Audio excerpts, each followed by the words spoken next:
Hi நண்பர்களே, எல்லோருக்கும் வணக்கம். KN Velan audio. எல்லோரும் நலமாக இருக்க என்னுடைய ஆசீர்வாதங்கள். இது பார்த்திங்கன்னா, இதை ஒரு லாஸ்ட்டாக ஒரு ஆம்பு போட்டிருந்தேன். இது பார்த்தீங்கன்னா அவுட்டரில் யூஸ் பண்ணுறதுக்கோசரம் கேட்டார். அதனால் கொஞ்சம் வாட்ஸ் ஜாஸ்தி இருக்கிற மாதிரி பண்ணியிருக்கேன், சக்தி போர்டு போட்டு. இது பாருங்கள் ஆடியோ எப்படி இருக்குன்னு. இதில் பார்த்தீங்கன்னா மிட் கண்ட்ரோலோடு இருக்குது.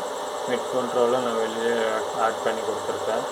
அவர் வந்து பார்த்திங்கன்னா கொஞ்சம் லவுடாக கேட்குறேன் அப்படின்றதுனால மிட் கண்ட்ரோலோடு ஆட் பண்ணி கொடுத்துருக்கேன். கஸ்டமருங்க எப்படி கேட்குறாங்களோ, எந்த மாதிரி யூஸ் பண்ணுறாங்களோ அதுக்கு தகுந்த மாதிரி நான் அரேஞ்ச் பண்ணி கொடுக்குறேன்.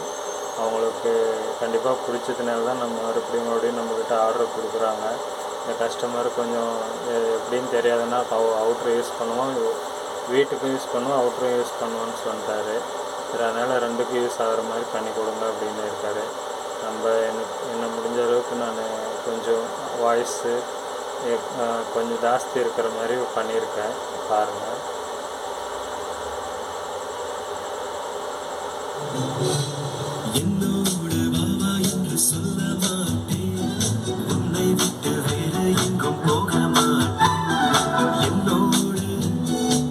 பார்த்தீங்கன்னா நைட்டு ரொம்ப சவுண்டு வைக்க முடியல. ஒரு பாயிண்ட் 2 பாயிண்ட் ஏற்றினாவே உங்களுக்கு லவுடாக வருது. அதனால் நான் செக் பண்ண முடியல, கிளியராக செக் பண்ண முடியல. அப்புறம் பார்த்திங்கன்னா ஃபேன் ஓடுற சவுண்டு கொஞ்சம் டிஸ்டர்பன்ஸாக இருக்குது. அதனால் நான் இந்த ஆடியோ எப்படி கேட்குதுன்னு தெரியாது. நான் முடிஞ்ச அளவுக்கு செக் பண்ணி காட்டுறேன், பாருங்கள். நம்ம பார்த்திங்கன்னா நம்மளுடைய கஸ்டமருக்கு நான் எவ்வளோ திருப்தி பண்ணி கொடுக்க முடியுமோ அவ்வளோ திருப்தி பண்ணி கொடுத்துருக்கேன். இது பாருங்கள்.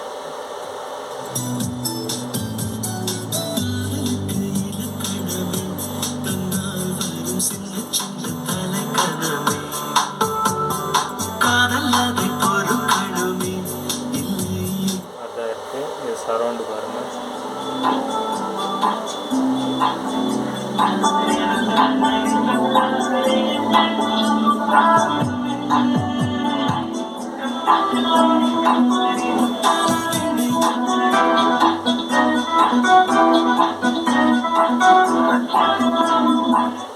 சரௌண்டு நல்லாவே வருது.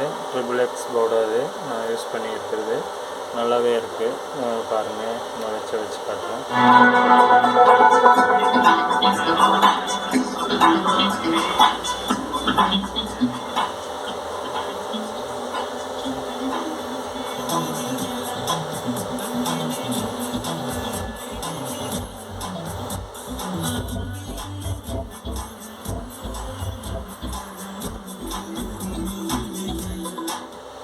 பார்த்திங்கன்னா உங்களுக்கு சப்பு வந்து நான் ஒன்றும் ஆல்ட்ரேஷன் பண்ணல. இது ஆல்ட்ரேஷன் பண்ணாமல் தான் போட்டிருக்கேன். நமக்கு இப்போ மறுபடியும் பார்த்திங்கன்னா ஆல்ட்ரேஷன் ஒர்க் கொஞ்சம் இருக்குது.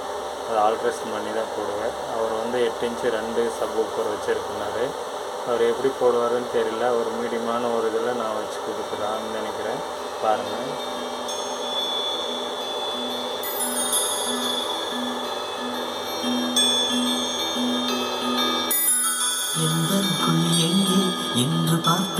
என்று பார்த்தேன்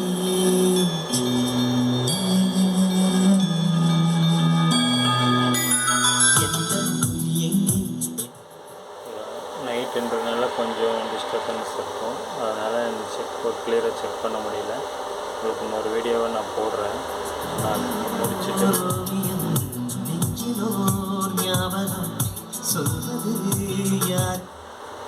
இன்டீரியல் பாருங்கள் எப்படி இருக்கு.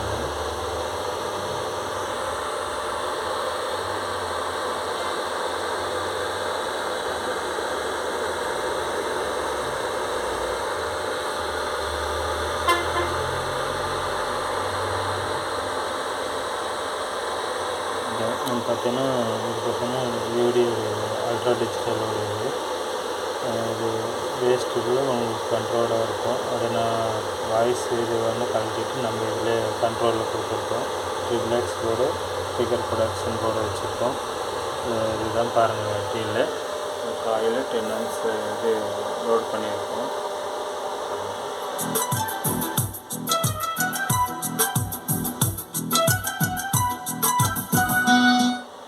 ஆடியோ வந்து கிளியராக இருக்கும். ஹம்மிங் இஷ்யூஸ் எதுவுமே இருக்காது.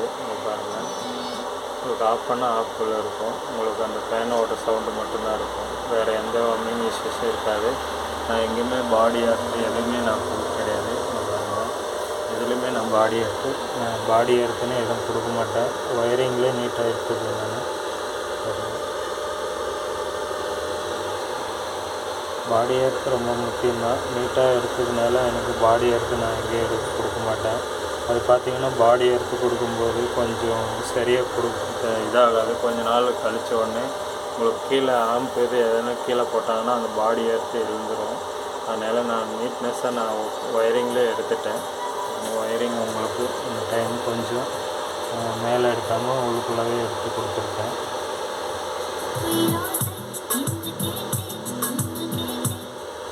எதுவுமே நான் பார்த்தீங்கன்னா டேக் கம்மியாக தான் அடிச்சிருக்கேன். நான் மொத்தமாக அப்படியே தான் விட்டுருக்கேன். டேக் மட்டும் இந்த ஒரு 2-3 டேக்கு தான் அடிச்சிருக்கேன். மீதி எதுக்கு டேக் அடிக்கல, அப்படியே தான் இருக்குது. ஒயரிங் பாருங்கள் அப்படின்னு சொல்லிட்டு பார்த்தீங்கன்னா நம்ம பவர் சப்ளைக்கு நான் பிசிபி யூஸ் பண்ணுறதில்ல. ஏன்னா அது பிசிபி வந்து பார்த்திங்கன்னா கொஞ்சம் சில நாளில் கொஞ்சம் எனக்கு கரெக்டாக எனக்கு இதாகலை. அதனால் இந்த மாதிரி கொடுத்தோம்னா ஸ்ட்ராங்காக உக்காந்துக்குது. பிசிபியில் கொடுக்கும்போது பார்த்திங்கன்னா உங்களுக்கு ஷேக்கிங் ஆகி ஏதாச்சும் ஒரு ட்ராக்கு விட்டுச்சுன்னா ப்ராப்ளம் வந்துடுது. அதனால் நான் அந்த மாதிரி கொடுத்துட்ருக்கேன்.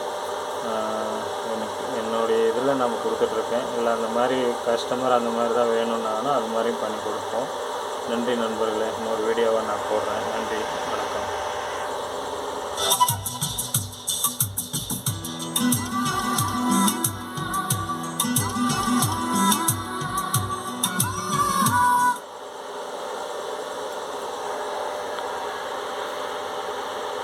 பேக் சைடு பாருங்கள்.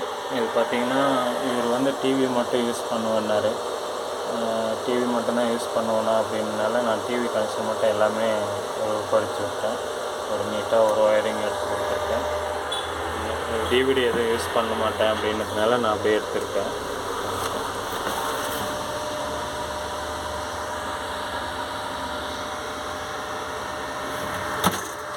பேக் சைடு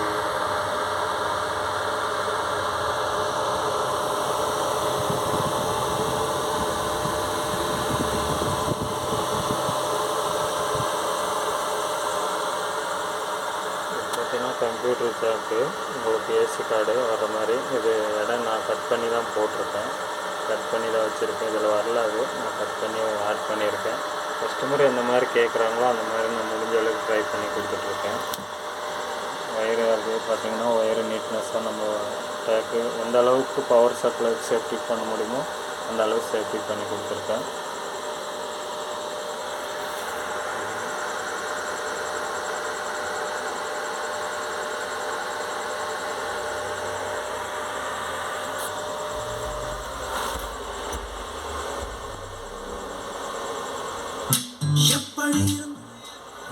நன்றி நண்பர்களே. இது போல் யாருக்காவது தேவைப்பட்டால் நீங்கள் கால் பண்ணுங்கள். என்னால் முடிஞ்ச வரைக்கும் நான் ட்ரை பண்ணி கொடுத்துட்டு தான் இருக்கேன். எல்லாருக்குமே நான் வேலை இருந்தால் கொஞ்சம் ஆர்டர் நிறையா இருந்தால் டைம் கேட்பேன். இவர்கிட்டையும் பார்த்தீங்கன்னா ஒரு வாரம் நான் டைம் கேட்டிருந்தேன். அதனால் ஒன்றும் பிரச்சனை இல்லை அப்படின்னு சொல்லிட்டு அவர் டெய்லி ஃபோன் பண்ணி கேட்பார். அவருக்கு அதே மாதிரி பார்த்திங்கன்னா கஸ்டமருக்கு நான் ஒரு ஆர்டர் எடுத்துட்டேன்னா எந்த கஸ்டமருடைய ஃபோனும் நான் ஒரு டைம் கூட மிஸ் பண்ண மாட்டேன். கஸ்டமர் எப்போல்லாம் ஃபோன் பண்ணுறாங்களோ அப்போல்லாம் நான் ஃபோன் பண்ணி அவருக்கு ரிப்ளை பண்ணுவேன். அது பார்த்திங்கன்னா நானே கொஞ்சம் இறக்கமாக இருந்தாலும் மறுபடியும் ஒரு 1/2 மணி நேரத்துக்குள்ளே நான் கூப்பிட்ருப்பேன். அது பார்த்திங்கன்னா டிலே பண்ண மாட்டேன். ஃபோனை மட்டும் டிலே பண்ண மாட்டேன். எல்லாேருக்கும் அவங்களுக்கு எப்போ ஃபோன் பண்ணாலும் நான் அட்டன் பண்ணி பேசியிருப்பேன். என்கிட்ட பண்ண கஸ்டமர் அவங்களுக்கு எல்லாருக்குமே தெரியும். எப்போல்லாம் ஃபோன் பண்ணுறாங்களோ அப்போல்லாம் அட்டன் பண்ணி அவருக்கு பதில் சொல்லியிருப்பேன். அதனால் நண்பர்களே, இந்த கஸ்டமரும் பார்த்திங்கன்னா நம்ம கூப்பிட்டாரு. அவருக்கு எப்போவுமே நம்ம பதில் சொல்லிட்டு தான் இருப்போம். ஒரு ஆம்ப் ஆர்டர் எடுத்தோன்னா அவங்களுக்கு சேவ் பண்ணிவிட்டு அவருக்கு பதில் சொல்ல இந்த ஒரு ஆம்ப் ஆர்டர் எடுத்தோன்னா அவங்களுக்கு அந்த ஆம்ப் முடிய வரைக்கும் அவங்களுக்கு ஒரு பதில் சொல்லிகிட்டே தான் இருப்பேன். அவங்களுக்கு அதே மாதிரி நான் என்னென்ன பொருள் வாங்கிட்டு வந்திருக்கேன், என்னென்ன மெட்டீரியல் வாங்கிட்டு வந்திருக்கேன்ற முதல்ல கொண்டு நான் வாங்கிட்டு வந்து ஃபிட் பண்ணுறதுலேருந்து எல்லாமே அவங்க ஃபோட்டோ ஷூட்டாக எடுத்து அனுப்பிச்சுட்ருவோம் அவருக்கு, கஸ்டமருக்கு. ஏன்னா அவங்களுக்கு ஒரு நம்பிக்கை இருக்கும், பண்ணுறாங்க, இந்த மாதிரி பொருள் போடுறாங்க, எடுத்துகிட்டு வந்திருக்காங்க, வாங்கிட்டு வந்திருக்காங்க அப்படின்ற மாதிரி. நான் பார்த்தீங்கன்னா இது கொரியர் போட்டு விட்டேன். ஒரு இடத்துல சேலத்துலேருந்து கொரியர் கொஞ்சம் மறந்துட்டாங்க. நான் வருதுன்னு பார்த்துன்ட்டு ஒரு 2 நாள் டிலே ஆகிப்போச்சு. மறுபடியும் போய் நான் நேரில் போயிட்டு இந்த பொருளெல்லாம் நான் வாங்கிட்டு வந்தேன் கோபியில். ஏன்னா அந்த பக்கம் போக முடியலன்னு டைம் இல்லாதனால கோபியில் போய் வாங்கிட்டு வந்து நான் ஃபிட் பண்ணி அந்த கஸ்டமருக்கோசரம் நான் ஃபிட் பண்ணி கொடுத்துட்ருக்கேன். இந்த மாதிரி நம்மளுக்கு கஸ்டமருக்கு எவ்வளோ இதுவோ அந்த மாதிரி நான் லேட் ஆனாலே என்னுடைய கொஞ்சம் ரிஸ்க் எடுத்து நான் பண்ணி கொடுப்பேன். அதனால் நம்பிக்கை இருக்கிறதுனால கஸ்டமர்களும் நம்மளுக்கு ஆர்டர் கொடுத்துட்ருக்காங்க. அதே மாதிரி ஆடியோவை பார்த்திங்கன்னா எந்த அளவுக்கு நீட்னஸாக எடுத்து கொடுக்கணுமோ அந்த அளவுக்கு பண்ணி கொடுத்துட்ருக்கேன். அப்படி இது வரைக்கும் நம்ம பண்ணி கொடுத்தனால தான் மறுபடியும் நிறைய பேர் நம்மக்கிட்ட கேட்குறாங்க. ஆர்டர் வேலை இல்லைன்னா நான் எடுத்துக்குவேன், வேலை இருக்கும்போது கொஞ்சம் டைம் கேட்பேன், பரவாயில்ல அப்படின்னா எடுத்து நான் வேலையை முடிச்சு கொடுத்துருவேன். நன்றி நண்பர்களே. இது போல் யாருக்காவது தேவைப்பட்டால் நீங்கள் கால் பண்ணுங்கள். நன்றி, வணக்கம்.